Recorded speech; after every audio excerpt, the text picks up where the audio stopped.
जय हिमालय, जय भारत। हिमालय लोग यूट्यूब चैनल में आपका स्वागत है और मैं हूं journalist doctor Harish Chandra Lakhera. CAA यानी नागरिकता संशोधन अधिनियम यानी सिटीजनशिप अमेंडमेंट एक्ट, इसकी चर्चा बहुत हो रही है देश में। चुनावी मुद्दा बनता जा रहा है, लेकिन मैं पॉलिटिकल बात कहने के बजाय सिर्फ इस कानून के बारे में जानकारी दूंगा। पॉलिटिकल मैं अपने चैनल जो दूसरा है HCN न्यूज, उसमें देख चुका हूं, आप उसको देखिएगा। लेकिन इसकी मैं बात करूंगा कि आखिर CAA है क्या। लेकिन जब तक मैं आगे बढ़ूं, आपसे अनुरोध है कि इस चैनल को यानी हिमालय लोग को सब्सक्राइब अवश्य कर दीजिए। ये CAA अधिनियम, आप शब्द सुन रहे होंगे अधिनियम। इसको अधिनियम क्यों कहा गया है अभी तक, और ये है क्या? अधिनियम तो इसलिए कहा गया था इसको क्योंकि लोकसभा ने पारित किया था इसको, फिर राज्यसभा ने, फिर राष्ट्रपति ने इस पे हस्ताक्षर किए और ये मामला लगभग 4 साल तक रुक गया। तो ये अधिनियम था। लेकिन जब मंत्रालय के पास ये आ गया और मंत्रालय ने उस पे इसको इम्प्लीमेंट कैसे करें, इसके बैनर्स बना दिए, तो अब ये कानून बन गया। ये तकनीकी चीज मैं आपको बता रहा हूं जो सांसद पार्लियामेंट को कवर करते हुए हम लोगों ने सीखा है। इसके अलावा ये जो अब अमल में हो गया, लेकिन इसमें है क्या? भारत सरकार ने 11 मार्च 2024 को इसको लेकर अधिसूचना जारी की, इसको अमल करने के लिए। यह कानून 10 दिसंबर 2019 को लोकसभा से पारित हुआ था और मुझे सब याद है कि मैंने वो कवर की थी, तब मैं ट्रिब्यून में था, दैनिक ट्रिब्यून, और मैंने इसकी रिपोर्टिंग की थी। इसके बाद 11 दिसंबर 2019 को राज्यसभा से हुआ था और मैंने उसकी रिपोर्टिंग की थी।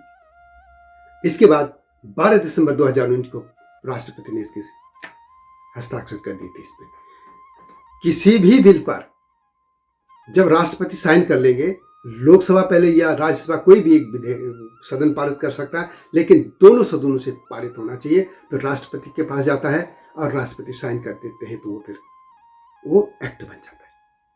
और जब मंत्रालय उसके पास जाएगा, मंत्रालय उसके बायलॉज बनाएगा, नोटिफिकेशन होगा, तो वो कानून बन जाता है। तो अब ये कानून बन गया, इसकी अधिसूचना हो गई, अभी अमल हो गया। अब इसमें है क्या? इसमें यह है कि 31 दिसंबर 2014 से पहले भारत में आने वाले 3 देशों से, 3 मुस्लिम राष्ट्र, पाकिस्तान, अफगानिस्तान और बांग्लादेश, यहां से आने वाले हिंदू, सिख, ईसाई, बौद्ध, जैन और पारसी, इनको भारतीय नागरिकता दी जाएगी। इसके लिए उनको कुछ प्रोसेस होगा, अप्लाई करना पड़ेगा और भी कुछ चीजें वो तो करनी पड़ेगी, लेकिन इनको नागरिकता मिलेगी, लेकिन मुस्लिम को नहीं। अब सवाल है कि मुस्लिम को क्यों नहीं? मुस्लिम को इसलिए नहीं दी जाएगी, सरकार का यह कहना है, तभी भी सरकार ने संसद में कहा था, अभी भी कह रही सरकार कि चूंकि ये तीनों राष्ट्र मुस्लिम राष्ट्र हैं, अब वहां पे धार्मिक तौर पर इनका कैसे कह सकते हैं कि मुस्लिम का वहां पे धार्मिक शोषण हो रहा है, जबकि आंकड़े बताते हैं कि पाकिस्तान में लगभग 22-24% हिंदू थे, अब मुश्किल से 2-4 लाख भी नहीं बचे। बांग्लादेश में 22% थे, बांग्लादेश तब पूर्वी पाकिस्तान था, उसमें 22% थे, अब 10% भी नहीं रहे। और 90 के दशक में अफगानिस्तान में करीब 2 लाख हिंदू सिख थे, अब वहां पे मुश्किल से वो 500 भी। अब सवाल, इसकी जरूरत क्यों पड़ी?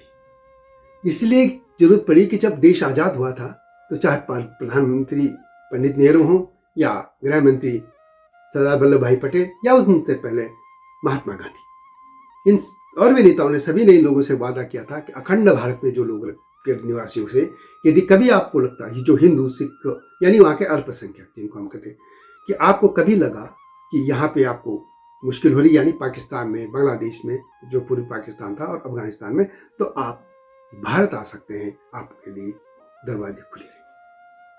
और इसलिए उनको यहाँ लाए। जो लाए नहीं गए, वो आए और उनको यहाँ पे नागरिकता देने की बात है। अब सवाल है, विरोध क्यों हो रहा है? विरोध सिर्फ और सिर्फ पॉलिटिक्स है, सिर्फ और सिर्फ पॉलिटिक्स है। और पॉलिटिक्स का आप जानते हैं कि क्यों पॉलिटिक्स होती है, वोट बैंक की राजनीति। अब सवाल है कि मुस्लिम क्यों विरोध कर रहे हैं? मुस्लिम को लेके है कि यहाँ पे के जो खासतौर पर जो विपक्षी पार्टियां, उसमें लेफ्ट के लोग खासतौर पर वो हैं जो एग्रेसिव लेफ्ट वाले या लेफ्ट सभी, ये उनको गुमराह करते हैं मुस्लिम नेता जो संगठनों के नेता हैं ये भी गुमराह करते हैं आम मुसलमान को। अब सवाल है कि क्या वास्तव में मुसलमानों की नागरिकता जाएगी? बिल्कुल नहीं। भारत के किसी भी धर्म के जो व्यक्ति हैं, चाहे यहाँ का नागरिक है, उससे कोई मतलब नहीं है इस कानून का। अब मुसलमान अपने आप परेशान हो रहे हैं तो उसका कुछ नहीं कर सकते। हाँ, कुछ जिहादी मानसिकता के लोग जो यहाँ पे अपनी आबादी बढ़ाना चाहते हैं या जो चाहते हैं कि वो एक इस्लामिक कंट्री में बढ़ लें, आबादी उनकी बढ़ती रहे, जो रोहिंग्यों का समर्थन करते हैं, लेकिन हिंदू, सिख, बौद्ध, जैन, पारसी, ईसाई जो सताए लोग हैं उनको यहाँ विरोध कर रहे हैं, तो उनका तो भगवान ही माने। अब सवाल है कि लागू कैसे होगा? लागू तो स्टेट गवर्नमेंट करती है, लेकिन कुछ स्टेट गवर्नमेंट ने मना कर दिया है कि हम नहीं करेंगे, लेकिन सरकार ने उसकी तोड़ निकाल दी। एक तो अप्लाई करेंगे, वो ऑनलाइन होगा तो स्टेट का कोई रोल ही खत्म हो गया। दूसरा, वहां पे 2 कमेटियां बनेंगी और इन कमेटियों में कौन लोग शामिल होंगे? इसमें है आईबी के लोग होंगे, इसमें पोस्टल डिपार्टमेंट के लोग होंगे, इसमें जनगणना विभाग होगा, इसमें रेलवे होगा। यानी स्टेट का रोल ही खत्म हो गया। आप विरोध करिए, प्रस्ताव पारित कर दिए, कुछ भी कीजिए तो ये लागू हो जाए। अब सवाल है कि किसको फायदा होगा? इससे उन लोगों को फायदा होगा जो पाकिस्तान, अफगानिस्तान और बांग्लादेश में धार्मिक तौर पर प्रताड़ित थे। अब सवाल यह है कि असम में विरोध क्यों हो रहा है? असम में कुछ लोग विरोध जरूर कर रहे हैं। उनको लगता है कि पहले ही बांग्लादेशी घुसपैठी वहां भर गए हैं और इन लोगों को यदि नागरिकता मिली तो वो कहीं उनकी आबादी कम न हो जाए, अल्पसंख्यक न हो जाए, ये भय है उनका। अब ये कुछ इलाके हैं नॉर्थ ईस्ट में जो आदिवासी क्षेत्र वहां पे अमल में नहीं होगा, बाकी सब जगह होगा। और सरकार को इसका असम के लोगों के साथ कुछ मिल बैठ के कुछ रास्ता निकालना चाहिए, और निकाला भी होगा। वहां के मुख्यमंत्री वैसे काफी तेज है, तर रहा है। तो ये था सी। वीडियो कैसे लगी कमेंट में ऐसे लिखें। इस तरीके की जानकारी वाली वीडियो के लेके आपके सामने आऊंगा। वीडियो को शेयर कीजिए, लाइक कीजिए। मिलता हूं जल्दी, तब तक जय हिमालय, जय भारत। हिमालय पे पेड़ हो तो गीत गाएंगी नदियाँ, गीत गाएंगी नदियाँ। पेड़ों पे चिड़िया है तो गीत गाएंगी नदियाँ, पेड़ों पे चिड़िया है तो गीत गाएंगी नदियाँ। माँ की लोरी जैसे होते हैं नदियों के गीत।